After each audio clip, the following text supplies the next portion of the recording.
Just by answering a few questions, can America work out where exactly in the United Kingdom I am from? Where in Scotland I'm from even? Guys, thank you very much for joining me on today's vlog. It's great to have you here. If you're new, please do not forget to hit the red subscribe button in the corner and you will be like family from there on in. Join the 20% club. 80% of you watching are not subscribed. 20% are. 20% awesome people. You should be in that number. The New York Times has devised this quiz, right? Asking British people a number of questions, and from those questions, apparently, it can say exactly where in the UK a person is from. I'm skeptical, to be honest, but I'm going to give it a try. I kind of just lumped like all of you guys, America, as the New York Times. I know that's wrong. I know a lot of you guys will not be followers of the New York Times, but I'm going to do it for the purpose of this video. The New York Times is your representative today, right here on this quiz, okay? They're not paying me for this. I just think it's amusing, right? How can a quiz know where I'm from in the UK? All right, are we ready to go? Okay. The British-Irish dialect quiz. This is interesting, like can the New York Times, with a simple quiz like this, really know where I'm from in the UK and Ireland? How do you pronounce scone? Rhymes with bone or rhymes with gone? Scone, gone for me. That's already whittled it down to about half the country, guys. With one question. It has disarmed me. I'm a bit shook already. How did it know that? I didn't even know that. How do you pronounce the words door and poor? They rhyme or they do not rhyme. This is interesting, right? For me, they don't rhyme. Door, poor. But if you're in England, I think you would probably say do, paw. That's a really bad attempt at like an English accent, right? This is clever. I like what they're doing. Door and poor, for me in a Scottish accent, they do not match. They don't rhyme.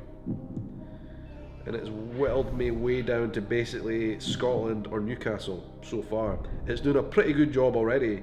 Northern Ireland as well, potentially. Question 3. There's 25 questions here, and only 3 questions in, and it's already got me down to half the country. So I think I'm in trouble here. How do you pronounce the words full and fool? They sound the same or they sound different? Full, as in you've eaten a lot and you're full, or fool, as in look at that fool over there. For me, those sound the same actually. This is kind of a flip reverse of what we talked about a wee minute ago. They sound the same. That has basically now eliminated everything other than Scotland and Northern Ireland now. What do you call the small grey bug that curls up into a ball when it's touched? There's actually 2 things I would call that bug. It's either a woodlouse or a slater. I'm trying to remember, because the more pure form of how I would have said it is when I was a kid in school. Woodlouse or a slater. I would have called them both, I think. I would say woodlouse actually. I think that was probably the word I would have used more. But it's definitely woodlouse or slater. I don't know what any of these other things are. I seem to have thrown it off a little bit and now thinks I'm only in England or Wales. Maybe I was brought up using the English terminology for that bug. That bug question has just changed everything. Which of these words, if any, would you use for a young person characterised by brash, loutish behaviour? 2 words, chav and Ned. None of the rest of them. The rest of them are all, I know what they are, but like we wouldn't have said it in Edinburgh. Ned, chav, I'm going to put those 2. And it's brought me back into Scotland now. How do you pronounce these words? Do they rhyme? Farm and Pam. For me, they don't rhyme. Farm and Pam, they don't rhyme. It's either Scottish or Irish now. So it's still whittling me down a little bit. Which of these words or any would you describe someone you think is stupid? Numpty, definitely a numpty. Idiot, definitely an idiot. Idiot, yes. Pillock, yes. Moron, yes. Wazik, I've heard it like all of these like would apply, to be honest, but I'm going to tick the ones that I think are probably a bit more relevant for me, which has thrown the quiz off a wee bit more. Question 8 out of 25. How do you refer to your grandmother? And that is again whittled me back down to Scotland. Which of these words, if any, would you refer to a friend? Dude, mara, bro, bud, chum, buddy, butty, pal, yes sir, brethren. Brethren?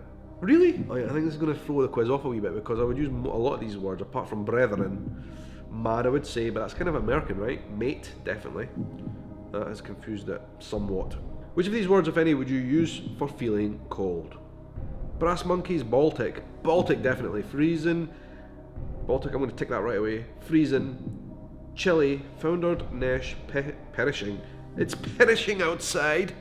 We would not use that word in Scotland, but like it's very kind of posh. Like that's something you would say in like Harry Potter or something, right? Nippy. Arctic.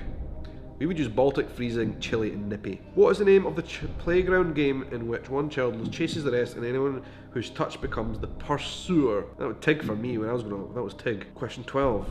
Which of these words, if any, would you use for a piece of long cushioned furniture in the main room of a house? I'm going to say couch, settee, sofa. It now thinks I'm from nowhere in the UK. It thinks I'm American actually now. How do you pronounce the words horse and horse? I think for me I'd have to say slightly different. Horse is the animal that you ride on, and horse is what happens when... What happened to me actually right now is because I've got this kind of flu thing going on.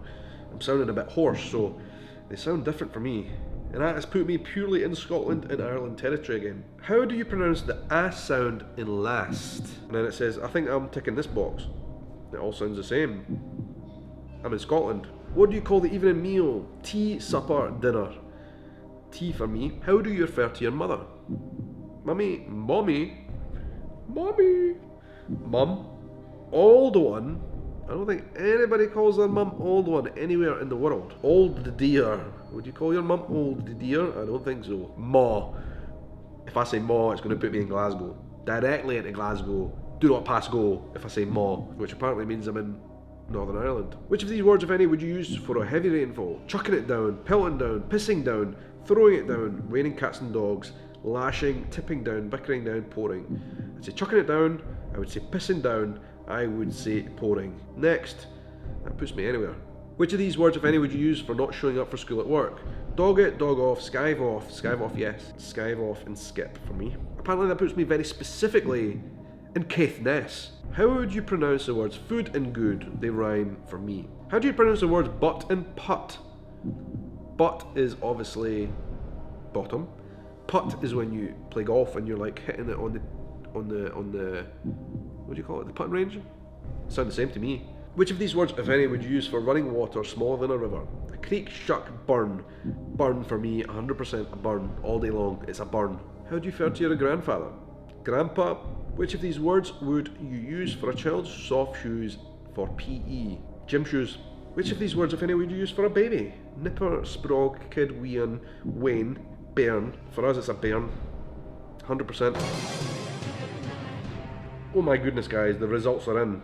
This map shows places where the answers most closely match to your own based on more than 1 million respondents who said they were from Ireland or Britain. How did we do? So it's saying I'm very much east coast of Scotland, yes. Included Edinburgh. It's ruled out Fife, interestingly. It says I'm from anywhere between Edinburgh and the borders, 1 or 2 in Angus towards kind of Aviemore. So I would say like that is a very, very good go. It's like got me down bang on to Edinburgh. It has got me, basically. The New York Times know where I'm from based on that 25 questions. How would they do this? New York Times must have spent a fortune like getting 1 million people interviewed for this. And I'm actually really impressed with the results. How did they get us so close down, got me exactly right to where I'm from? That is blooming impressive. So there you go, there you have it. Today's episode, a little bit of a kind of review of this quiz that the New York Times have bizarrely put together trying to figure out where I'm from, and it got me right. Now, I'm not saying the New York Times represents everybody in America, but that is clever technology. So there we have it on that bombshell. Thank you very much for watching, guys. It has been interesting. Until the next adventure, I hope you have a good night, morning, evening, afternoon, or whatever time of day it is wherever you are in the world. Take care.